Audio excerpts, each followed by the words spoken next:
네, 정치마수다 시작하겠습니다. 진수희 전 보건복지부 장관, 최재성 전 청와대 정무수석 두 분 나와 계십니다. 어서 오십시오. 네, 안녕하세요. 한동훈 국민의힘 비대위원장이 취임 후에 첫 기자회견을 열고 오늘 아침 일찍 정책을 발표했습니다. 들어보시죠.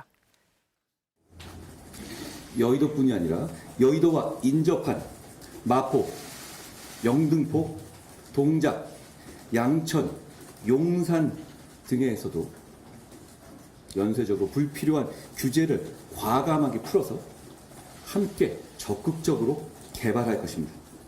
결국 국회의 세종시 완전 이전이 서울의 개발의 신호탄이 될 수 있을 것이라고 저희는 기대합니다.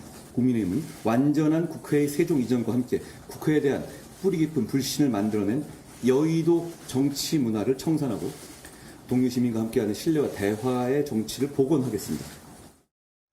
네, 국회의 세종시 이전과 서울 개발 공약, 이거를 공식 선거 운동 전날 오늘 발표를 했는데 충청과 서울 모두를 공략한다. 그리고 늘 전통적인 캐스팅 보트 역할을 하고 있는 충청권을 집중적으로 공략한다. 이렇게 봐야 될까요? 네, 그렇습니다. 과거에 수도 이전 발표됐을 때는 오히려 서울 시민들이 반발하고 그랬지만 이번에 이 국회 이전과 관련해서는 서울 쪽에서 반발 그렇게 클 것 같지 않고요. 오히려 서울 쪽에 만약에 여의도의 국회가 이제 세종으로 내려가고 그 막대한 공간을 녹지화하면 녹지 공간이 많아지는 거니까 서울에도 이득이 되고 세종은 세종대로 명실상부한 정치 행정의 수도가 되는 것이기 때문에 그쪽에서도 주민들이 굉장히 반겨할 것 같고요. 이렇게 윈윈이 되는 그런 방향으로 갈 수 있을 것 같은데 이 국민의힘이 저걸 갑작스럽게 발표한 것 같지는 않고요. 준비를 해오다가 이제 공식 선거운동 들어가기 직전인 오늘을 택해서 발표를 한 것 같은데 제 생각에는 마침 어제 오세훈 시장이 강북 재구조화, 강북 대개조 프로젝트를 발표를 했기 때문에 강북 지역이 배드타운이 아니고 좀 상업 지역도 적절히 들어갈 수 있도록 한다라는 차원에서 이제 그걸 발표를 했는데 그렇다면 오세훈 시장하고 한동훈 위원장이 한번 만나서 그걸 협의하면서 그런 투샷을 하나 만들어서 국민께 보여드리면 훨씬 더 개발 공약에 대해서 힘도 실리고 신뢰도 얻게 되지 않을까 싶어서 당 쪽에 제 차원에서 좀 그걸 주문을 드리고 싶습니다. 표심에는 어떻게 영향을 미치게 될까요? 모르죠. 그런데 사실 저게 자신들의 상표 등록한 것이 아니거든요. 국회 세종시 이전 이것은 이제 민주당에서 늘 이렇게 주장해 왔던 그런 것이기 때문에 일종의 이제 인터셉트한 느낌이 들죠.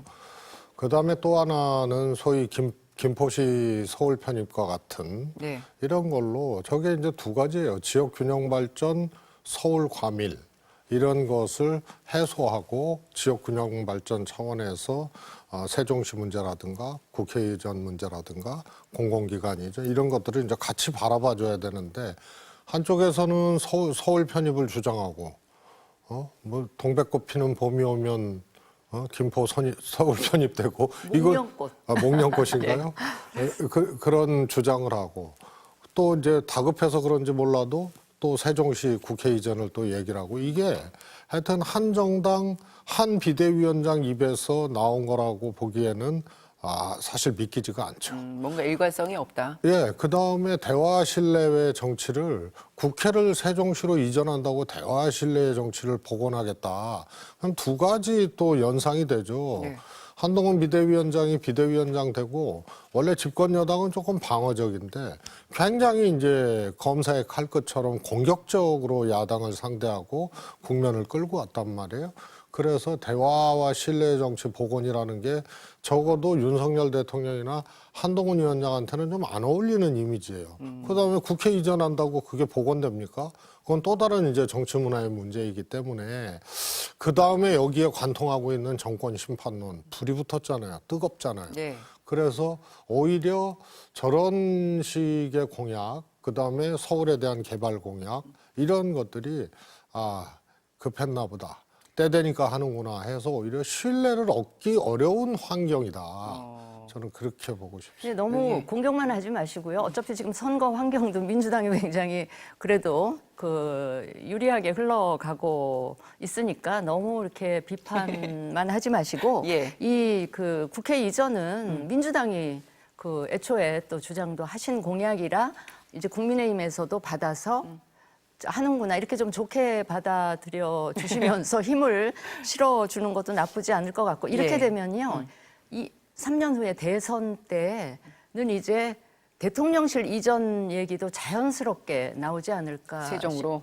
싶은데 그렇게 되면 이제 서울은 명실상부 경제 수도로서 예. 기능을 하고 이제 세종이 정치 행정 수도로서 기능하는 애초에 이거 수도 이전 그 말씀하셨던 노무현 대통령 그 원대한 꿈이 또 비전이 실현되는 거이기도 하기 때문에 너무 지엽적인 것 같고 이렇게 꼬집지 말아주시면 그러니까 이게 좋겠습니다. 국토 균형 발전이라는 이 큰 틀 안에서 얼마나 일관성 있게 추진하고 있는지 이 부분에 대한 지적을 하신 건데 그 부분이 이제 차차 지켜보면 알 수 있겠죠. 그리고 또 한 위원장이 얼마 전까지만 해도 그러니까 야당 심판론, 운동권 심판론에 강조했었다면 최근에는 이렇게 민생 회복 같은 정책 메시지를 내는데 주력을 하고 있습니다. 그러니까 전략이 바뀐 이유는 아무래도 여당의 저조한 지지율 이 영향을 무시 못할 텐데 그럼 이렇게 전략이 바뀐 게 통할까요? 통하고 있을까요? 아니 사실 민생 공약이 아니거든요. 그렇잖아요. 국회 세종시 이전하고 그리고 서울 개발 공약이란 말이에요, 저게. 예, 이건은 그렇습니다만 최근에 뭐 저출산 대책이라든지 뭔가 민생에 다가가려는 그런 메시지를 내려고 하는 것 같아요. 진작 했어야죠. 그리고 지금 민생이 어렵고 경제가 어렵고 물가가 높고 이런 상황에서 집권 여당에서 너무 그런 얘기를 안 했어요. 그래서 이제 만시지탄의 감이 있는데요. 저는 오히려 이제 과연 이 대파 사건을 뛰어넘을 만한 그런 이 정책 공약이 될 수 있을지에 대해서는 잘 모르겠고요. 예. 제가 보기엔 조금 더 솔직하게 경제 민생 문제에 대해서 지금 위기고 어렵고 하니까요. 그런 것을 좀 더 강화해서 내놓는 것이 낫지 않겠느냐. 개발 공약이나 이전 공약이나 뭐 세종시 국회 유전 필요합니다만 특히 개발 공약이나 이런 것보다 민생이나 경제에 관련돼서 집권 여당이 내놓을 수 있는 그런 정책을 내놓는 것이 지금 시점에서는 오히려 필요하다 이렇게 봅니다. 그러니까 방향 애초에 그 사실 심판론 그러면 정권 심판론을 이겨먹을 수 있는 심판론은 없죠. 거기에 뭐 아무리 민주당이 거대 야당으로서 국회에서 횡포를 부렸다고 하지만 거대 야당 심판론에 뭐 운동권 심판론 이거는 대응 카드로서는 그렇게 적절한 게 아니었어서 조금 늦은 감이 정말 없지는 않습니다만 지금이라도 그 여당으로서 여당의 프리미엄이죠. 여권의 프리미엄은 정부를 움직여서 정책을 집행할 수 있고 또 예산을 집행할 수 있는 그런 힘을 가지고 있기 때문에 그런 프리미엄을 적극 활용해서 첫째도 민생, 둘째도 민생, 셋째도 민생 이렇게 가는 게 하나의 전략이 돼야 되고 두 번째 전략은 결국은 총선이나 선거에서 키를 쥐고 있는 게 중도층이잖아요. 예. 중도층 의 우선순위를 두고 메시지나 공약을 내었던 게 맞는 거였던 것 같은데 좀 늦은 감은 있지만 지금이라도 그래도 지금이라도 이렇게 전략 수정하는 것은 그것은 올바라 이제 보인다. 다행스럽다 이런 생각은 하죠. 조금 네. 아쉬운 것이 예. 네. 이제 관전자 입장에서 아쉬운 것이 민주당은 두 가지였거든요. 이번 총선을 관통했던 게 정권 심판론이 있었고 민주당의 내부 이제 공천 과정에 문제가 이제 노정되고 그 소리가 컸다는 점, 이 두 가지가 있었고요. 근데 국민의힘은 뭐 후반기에 이제 공천 과정에 문제가 발생해서 뭐 후보 사퇴도 하고 그랬습니다만 제가 보기에는 민주당의 정권 심판론과 같이 일관된 키워드가 없었어요.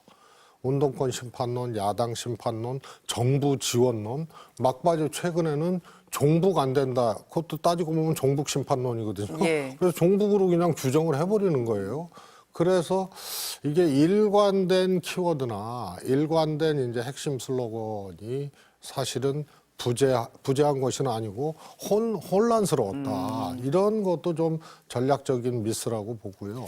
여당 내에서도 지금 총선 시작하고 시간이 이렇게 흘렀는데 전략이 뭔가 뚜렷하게 보이지 않는 부분에 대한 내부적인 지적도 나오고 있는 것 같은데 지금 말씀하신 그 종북 이야기를 좀 해보면 국민의힘이 종북 현수막을 내어 걸라고 지시를 했다가 이걸 또 하루 만에 철회했지 않습니까? 수도권 후보 등의 내부 반발이 컸다 이런 후문인데요. 당 지도부가 그러니까 민심에 둔감하다 이런 지적도 나옵니다.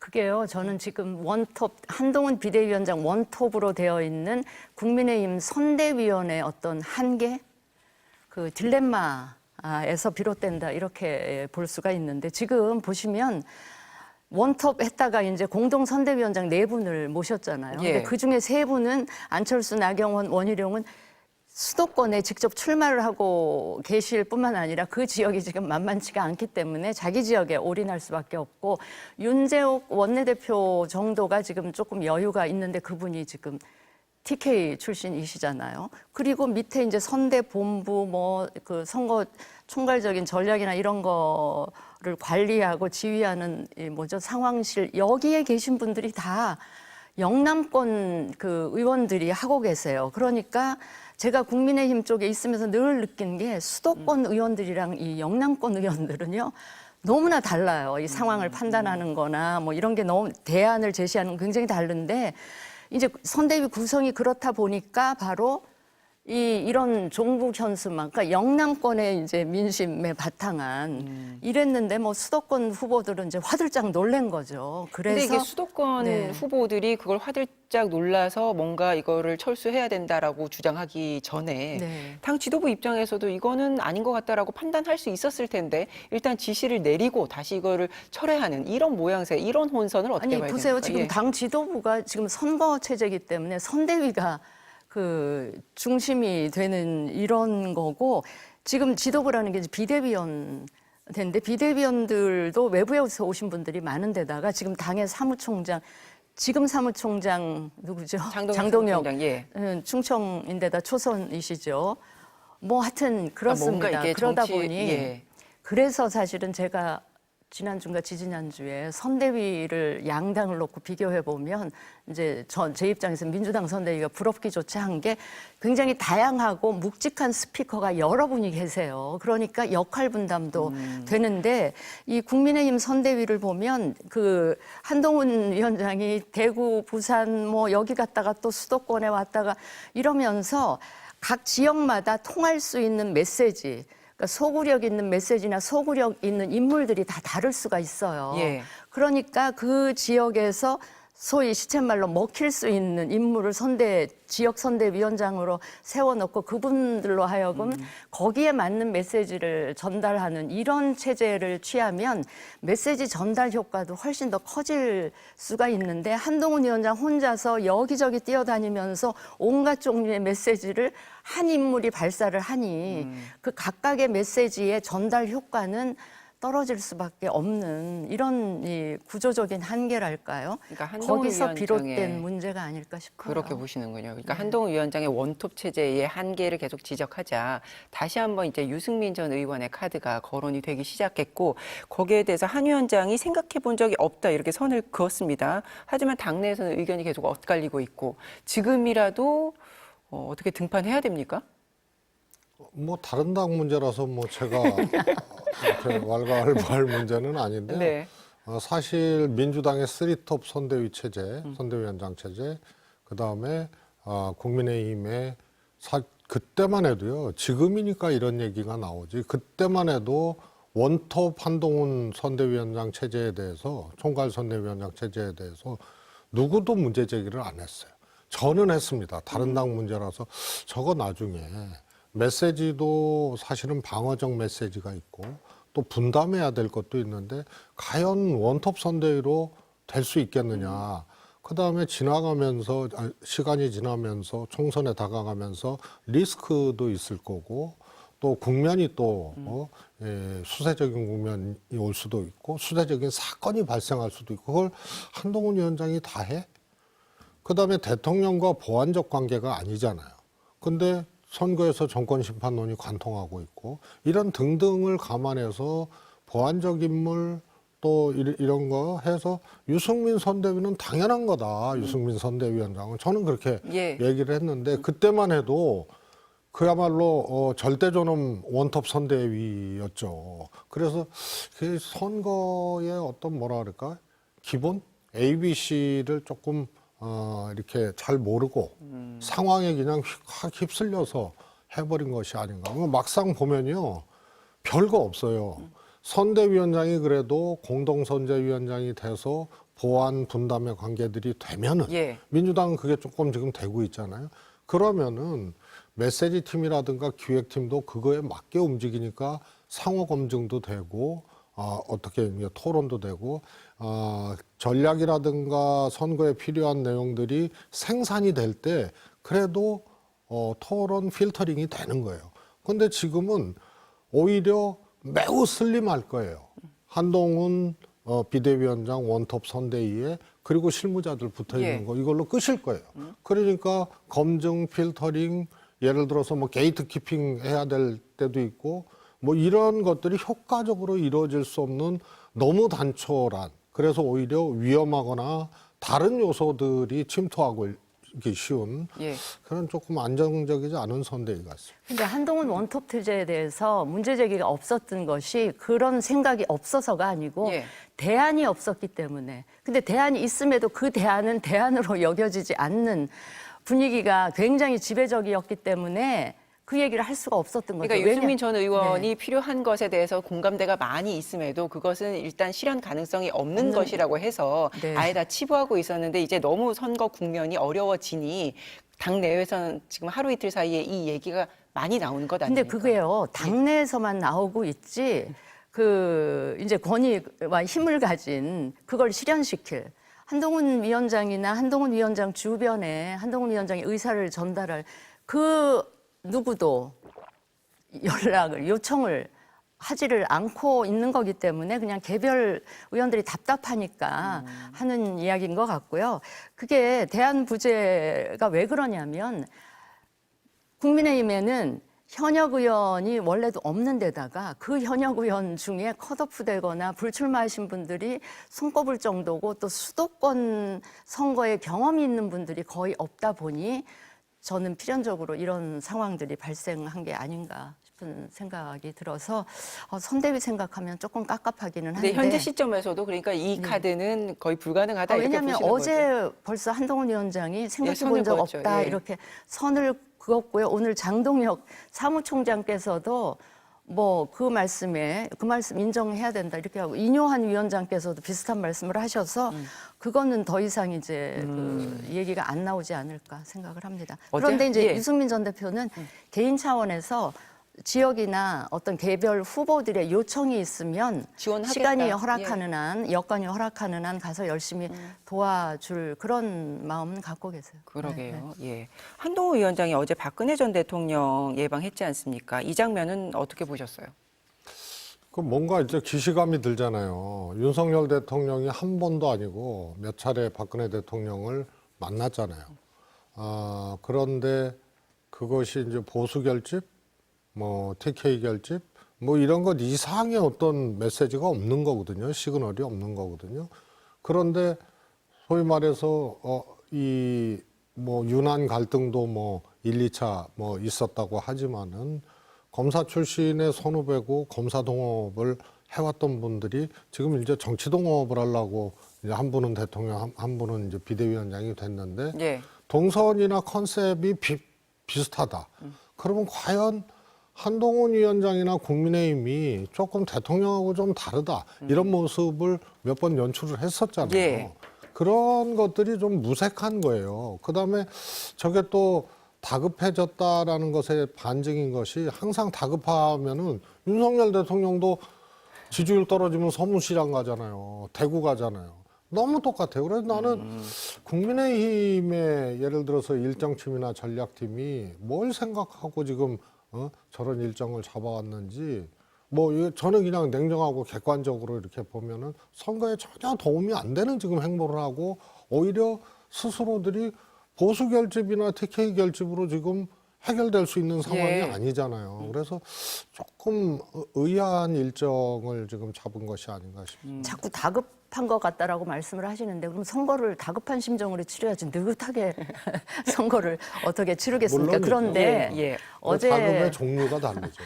어제 한동훈 위원장이 저희가 가신 걸 보고 저도 지금 중도층 수도권 한 표가 아쉬운데 그 짧은 시간, 제한된 시간에 왜 저기를 가셨을까? 중도층 그 견인에 별로 도움이 안 돼. 이런 생각을 했었어요. 예. 그런데 제가 그 내막을 보니까 최근에 그 TK 쪽의 지지율이 제가 수치를 말씀드릴 수는 없는데 예. 거의 두 자릿수 가까이 출렁이었더라고요. 맞습니다. 그러니까 이제 당에서는 화들짝 놀래서 이제 그 지지층 집결을 위해서라도. 직결 그다음에 이제 그 TK 쪽에는 아무래도 박근혜 전 대통령이 예전 같지는 않다 하더라도 일정한 영향력이 있기 때문에 일단 거기 집토끼 좀 다독거리고 올라오신 것 같은데 바로 그 대목에서 제가 선대위의 어떤 한계를 다시 한번 생각을 안 해볼 수가 없는 게 만약에 TK 쪽에서 그런 어떤 여론의 출렁임이 있었다면 한동훈 비대위원장보다는 그 지역에 좀 오래 정치 활동을 하셨고 신망이 있는 그런 분을 선대위원장으로 모셔서 그 지역에 무슨 그런 문제가 발생하면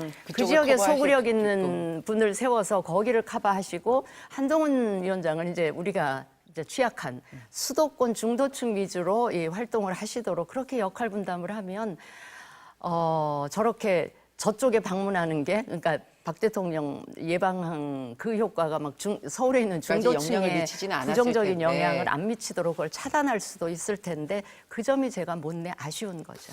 일종의 이제 TK 회군이거든요.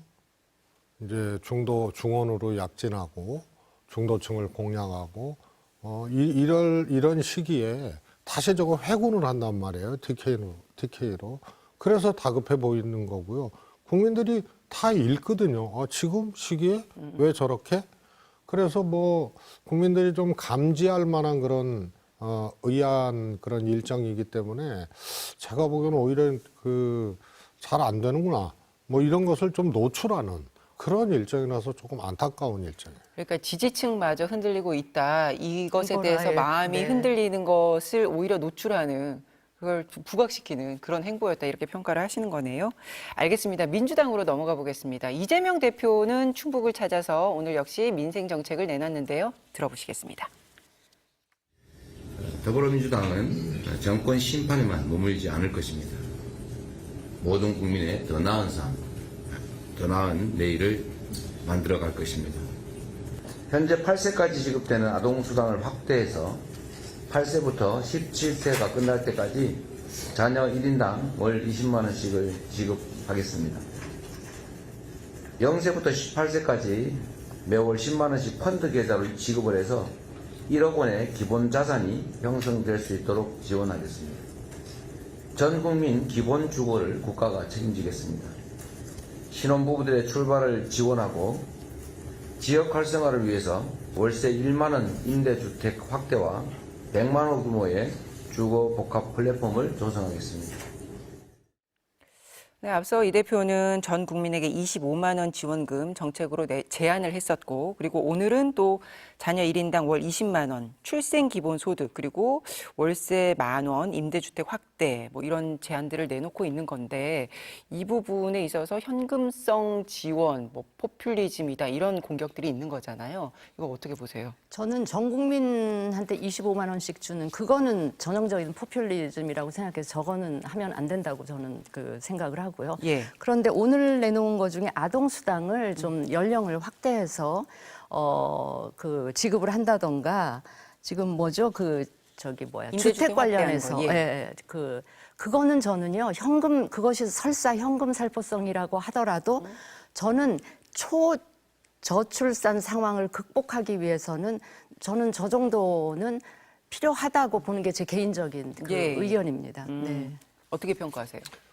전 동의합니다. 저출생 대책에 대해서는 정말 파격적으로 해야 되거든요. 그러려면 이제 제도와 법과 정책이 있고, 그 다음에 이제 문화를 바꾸는 게 있고, 그 다음에 예산이 필요하죠. 정책이 필요하고 예. 예산이 필요하고. 그런 의미에서 저는 아주 좋은 정책을 내놨다고 보고요.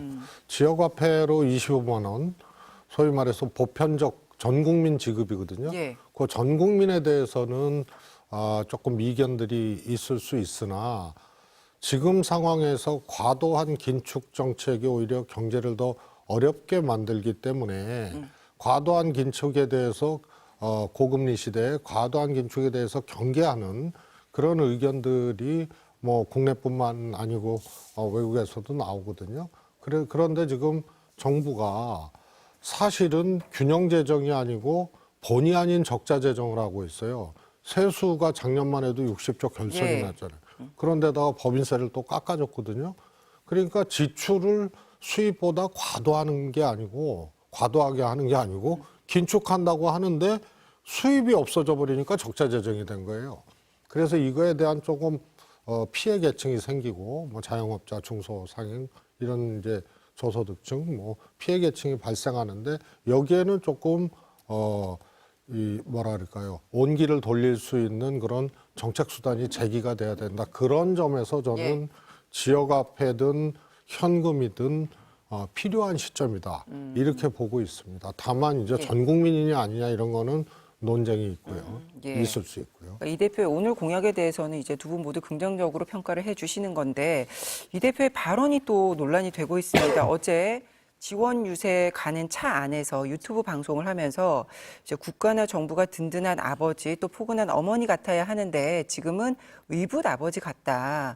매만 때리고 사랑은 없고 계모, 팥쥐 엄마 같다. 이제 이 부분이 지금 논란이 되고 있는 건데요. 요즘 이 대표의 발언이 좀 수위를 넘는다. 뭐 좀 근데 정제가 안 된다 이렇게 얘기를 대표님의 합니다. 발언 스타일이 저는 원래 그러신 측면도 있는데 지금 좀 굉장히 예민해 있으신 것 같아요. 그게 국민의힘을 상대로 예민해지신 게 아니고 예. 조국 혁신당의 이 그 엄청난 상승, 그다음에 비례 의석을 많이 잠식해 갈 수도 있는 이런 부분에 대해서 상당히 예민해 계신 게 아닌가 싶어서 조국 혁신당이 이렇게 돌풍을 일으키는 제가 보기에 한 가지 이유는 그거잖아요. 메시지가 굉장히 간명하잖아요. 선명하죠. 예. 그런 상황이다 보니까 거기에 메시지 경쟁을 하다 보면 그 발언 수위가 자꾸 높아지고 강도가 세지는 이런 상황에서 이런 비유들도 그 맥락에서 나오는 게 아닌가 싶고요. 최근에 뭐 이 그 재혼 가정을 비하할 수 있는 그런 발언뿐만이 아니고 외국 사례를 자꾸 들먹이면서 경우에 따라서는 외교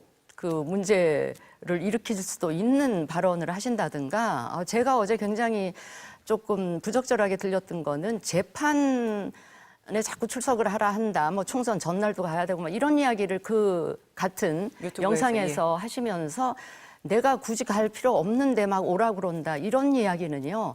어떻게 그 재판에 핵심 피의자가 없이 그 재판이 이루어질 수 있다고 생각하는 것 자체가 저는 사법부에 대한 굉장히 우롱이라고 보고요. 저는 재판부에서 뭐 강제 구인이라도 하겠다 이렇게 하시는 거는 잘하는 거라고 보고요. 모든 사람은 법 앞에 평등하다. 이 원칙을 이재명 대표께도 반드시 매번 적용을 해 주셨으면 좋겠다. 이런 생각을 하고 저는 자꾸 총선 때까지 재판을 안 가려고 하시는 이유가 혹시 재판 과정에서 나올 수 있는 어떤 폭탄적인 증언이라든가 이런 게 총선에 미칠 수도 있는 영향 이런 거를 우려해서 자꾸 재판에 안 가시려고 하는 게 아닌가 싶은 게 지금 아까도 말씀하셨지만 민주당 선대위는 이재명 대표 아니라도 거기 기라성 같은 분들이 많이 계세요. 그러니까 그렇게 하시면 되는데 계속 유세 다니면서 설화에 대한 불안감을 민주당 그 후보들에게 갖게 하시고 또 재판은 재판대로 뭐 이렇게 하시니까 저는 그거는 매우 적절치 않다 이렇게 생각을 수석님의 합니다. 평가는요? 저는 뭐 봐줘라 이재명 대표니까 이렇게 말씀드리고 싶진 않은데 예. 굉장히 이제 좀 특이한 현상이라 그래야 되나요? 그냥 일개 국회의원이나 뭐 혹은 또 이 공직에 있는 사람들이 재판을 받을 때 이럴 때는 이제 특이한 사정이 있거나 이러면은 조금 밀어주기도 하고 그러거든요. 그러니까 그 다음에 이제 검찰도 선거 때는 야당이라든가 뭐 여당도 마찬가지고 선거 때는 수사나 뭐 이런 것들을 조금 이 오해를 받을 수 있기 때문에 조금 멈추거나 덜하거나 이러는데 지금 공소시효 다 됐다고 김혜경 녀석이랑 막 기소를 해버리고 10만 원으로 기소해버리고 뭐 이런 일들이 이제 나오는 것도 제가 보기에는 굉장히 그 특이한 과정이거든요. 그래서 이제 총선이라는 것이 좀 뭐 아시다시피 정치권에서는 정말 명운을 걸고 하는 그런 경쟁이고 전쟁터 같은 것인데 이런 과정에서 이재명 대표 재판 문제를 연기하면 안 된다, 조금 미루면 안 된다 이렇게 하는 것도 제가 보기에는 좀 현실적이지 못한 그런 지적 같고요. 또 하나는 또 실질적으로 이재명 대표가 출석을 하지 않아도 예. 한 차례인가 두 차례 정도는 또 그냥 재판 진행을 할 수 있는 그런 이제 또 규정들도 있어요. 그 재판 관련 발언은 그럼 그렇고 뭐 의붓아버지, 계모 뭐 이 발언에 대해서는 어떻게 생각하세요? 저는 뭐 적절치 않다고 봐요. 지난번에 사실 중국하고 대만 관계 뭐 이런 거 얘기하면서 대중국 얘기하면서 우리나라 말로는 이제 고맙다 하면 되는 것이지. 근데 앞뒤 맥락을 다 따져보면은 아무 문제가 없어요. 그러니까 지금 현재의 선명한 외교, 현재 정부의 선명한 외교에 좀 아쉬움을 이제 표현하는 과정에서 이제 그 부분이 두드러지는 건데. 그래서 결국은 정치인은 예. 단어와 어휘 선택의 문제로 그러니까요. 맥락이 예. 어떻든 간에 사실 뭐 맥락 전체를 이해해달라 뭐 이렇게만도 할 수 없는 맞습니다. 것이 예. 선택한 그 언어를 보고 또 어떤 정치인에 대해서 또 판단을 할 수 있는 거거든요. 그런 점에서 제가 보기에는 이제 남은 선거 기간 동안 남은 리스크라 그래야 될까요? 이런 것은 양당 대통령 포함해서 대표 리스크, 리더 리스크예요. 한동훈 비대위원장도 뭐 죄송합니다만은 조금 불안하고 뭔가 그래서 이재명 대표 또 한동훈 위원장 또 대통령도 마찬가지고요. 예. 그래서 리더 리스크가 총선의 마지막에 이제 좀 변수라 그래야 될까요? 그런 것이다. 그런 점에서는 조금 안타까운 그런 메시지 아니었나 싶습니다. 알겠습니다. 뭐 일반 정치인이 아니라 야당, 제1야당의 대표의 발언이기 때문에 좀 신중을 기해야 된다. 이런 지적을 피할 수 없을 것 같고요. 의정 갈등 이야기 해보겠습니다. 지금 의정 갈등에 대해서 한동훈 위원장이 중재자 역할도 하고 뭔가 정부에서는 대화하겠다라고 하지만 의료계에서 받아들이지 못하겠다고 하는 제1요건, 이 2,000명에 대해서 정부에서는 물러설 의지가 전혀 없어 보이는 상황이기 때문에 이거는 해결될 뭐 기미가 보이지 않는다라고 하지 않습니까? 그러니까 제가 안타까운 부분이 지금 현재 정원이 3,085명이에요. 예. 그런데 한꺼번에 2,000명이라는 거는 기존에 있는 정원에 비추어 보면 엄청나게 많은 숫자인데 저는 애초에 2,000명이라는 숫자가 어디서 나왔는지는 잘 모르고 정부가 당연히 뭔가 근거가 있으니까 예. 이거를 정하고 추진하겠지. 그러나 안타까운 거는 2,000명을 한꺼번에보다는 좀 단계적으로 나누어서 추진을 했더라면 어떻겠는가 이런 생각도 했고 왜냐하면 이 의과대학은 다른 분야하고 달라서 정원 늘릴 때 강의실 몇 개 더 늘린다고 짓고 되는 게 아닙니다. 교수 몇 예. 명 더 뽑고 이래서 될 문제가 아니잖아요. 그 엄청난 인프라가 구축이 돼야 되고 이게 시간이 걸리는 일인데 그런 상황이었는데 어쨌든 여기까지 왔는데 그 윤 대통령 말씀으로는 국민 생명 건강 이걸 가지고 우리가 추진하려고 하는데 여기에 협상이란 없다. 이렇게 말씀하시는 거는 좀 현실적이지가 못한 게 그 현실에서 당사자가 있잖아요. 그 영어로 하면 스테이크홀더라고 하든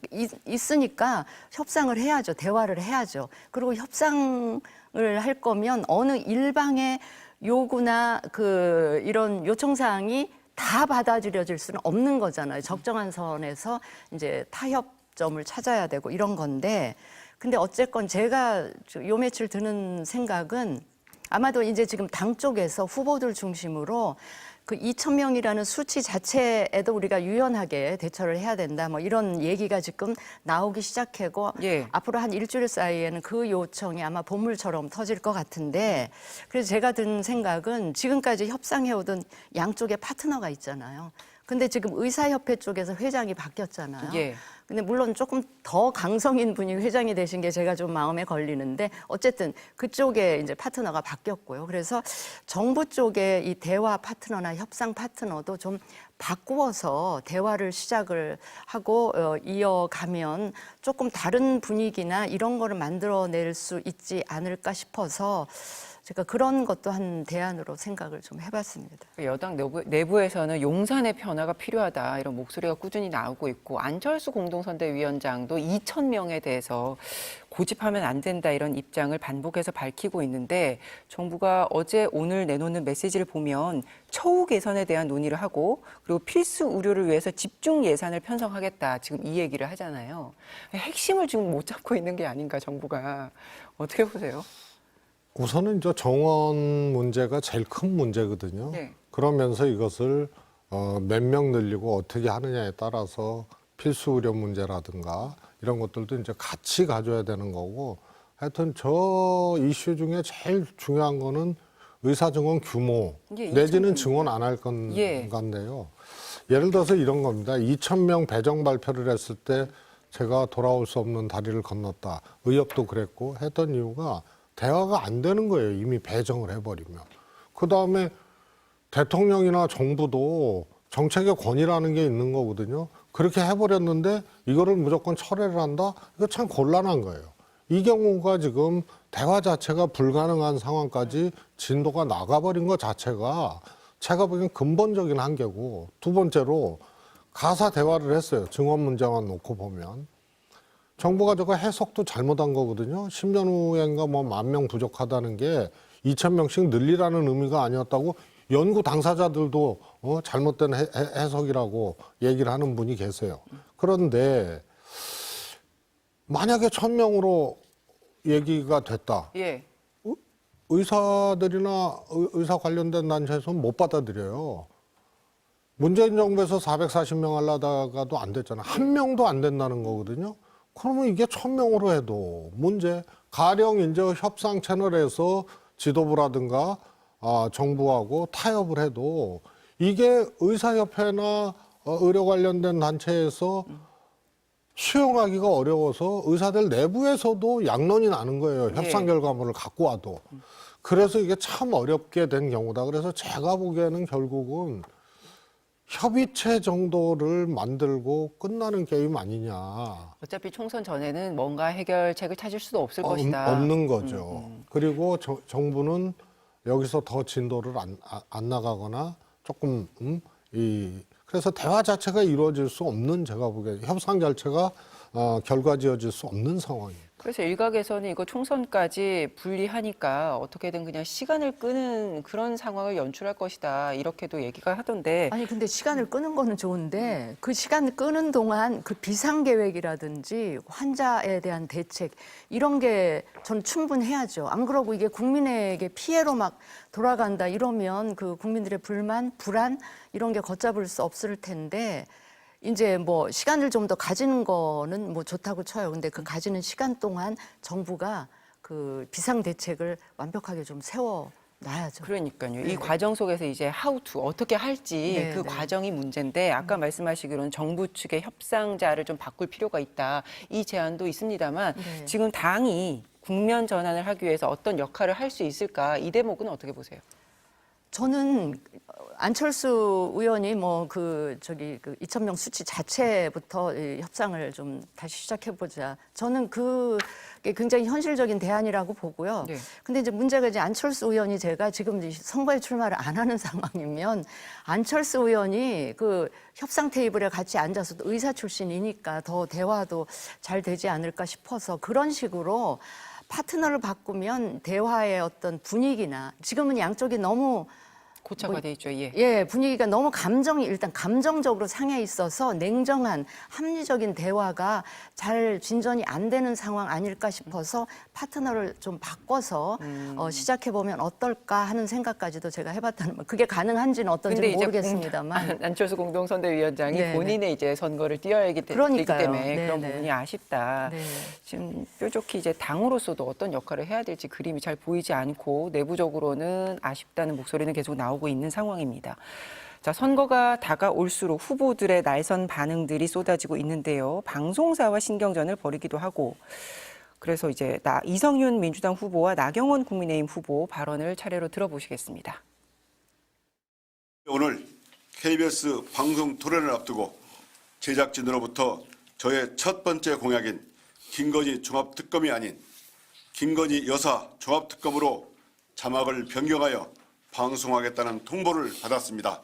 저는 이번 사건을 언론의 중립 의무에서 벗어난 선거에까지 개입한 심각한 선거 방해 행위, 공약 입틀망으로 규정합니다. 이종섭 대사 문제로도 여건이 어떤 많은 타격을 입은 것으로 분석되는데요. 한동훈 위원장 한계론 어떻게 평가하십니까? 전부 질문이 저희 당 계속 이런 질문 하시니까 우리 당 지지율 더 떨어지는 것 같아요. 제가 보면은 제가 말씀하시고 싶은 친명횡재, 비명횡사 왜 이런 거 그건 좀 오래된 얘기 아닙니까? 예. 아니 친명횡재, 비명횡사뿐만 아니라 예. 네. 먼저 이성윤 후보부터 짚어보면 KBS 측은 이 후보 측의 의사만 물어봤을 뿐이고 해당 내용을 통보하지 않았다. 뭐 이렇게 또 해명을 하고 있던데요.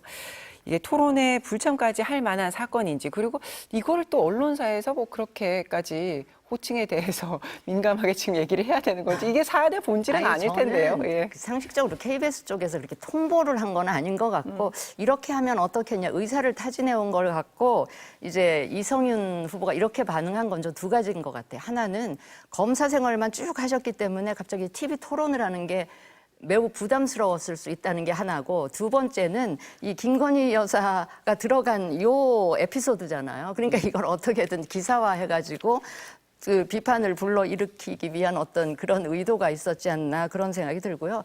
나경원 의원은 뭐 그냥 약간 뼈 있는 농담 비슷하게 한 건 같은데, 아마 나경원 후보 그 심정이나 입장은 제가 충분히 이해를 할 것 같아요. 넉넉하게 가던 선거가 어느 순간에 막 이렇게 좀 그 뭐라 그럴까 막 붙은 지지율이 그런 막 접전 구도로 되는 상황에 대해서 몹시 이제 예민해진 게 아닌가 싶은 생각이 드는데, 그건 저는 뭐 그 차원에서 제가 이해를 합니다. 충분히. 네.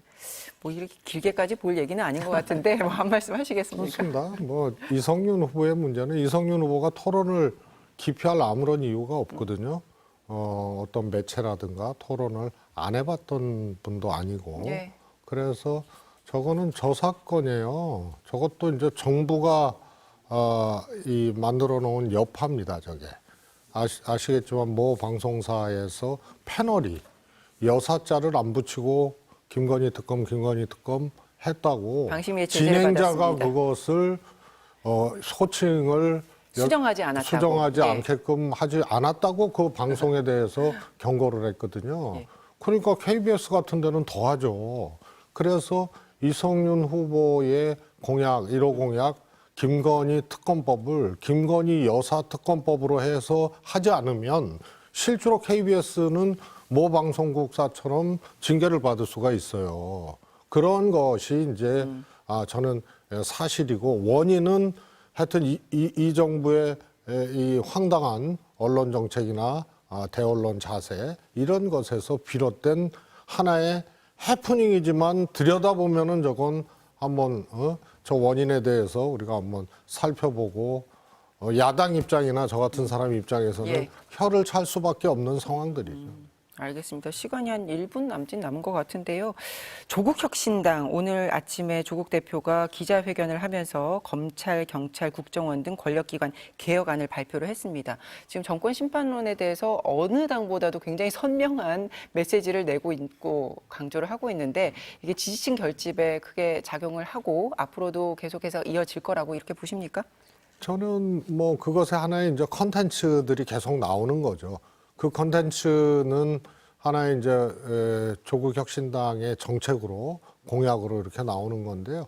아마 조국 대표만큼 검찰 개혁에 대해서 많은 고민을 했던 사람이 없을 것이기 때문에 오늘도 기소청이나 특히 기소청 같은 경우에는 굉장히 주목할 만한 그런 공약이라고 보고요.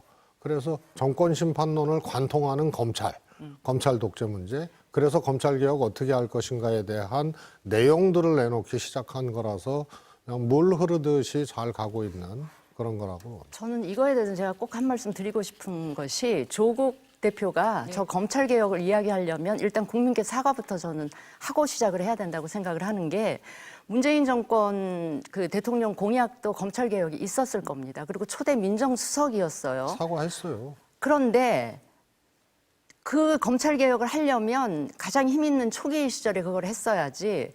정권 들어서자마자 처음에 한 게 뭡니까? 적폐청산을 명분으로 검찰 사실 중앙지검 특수부를 엄청나게 키워서 검찰의 힘을 비대하게 해서 그 검찰 힘으로 정치 보복성 사정을 엄청나게 대대적으로 하지 않았습니까? 그러다가 조국 지금 대표가 당시 법무부 장관으로 가면서 청문회 시점이 되니까 그때부터 그 검찰의 화살이 자기한테 오니까 내로남불.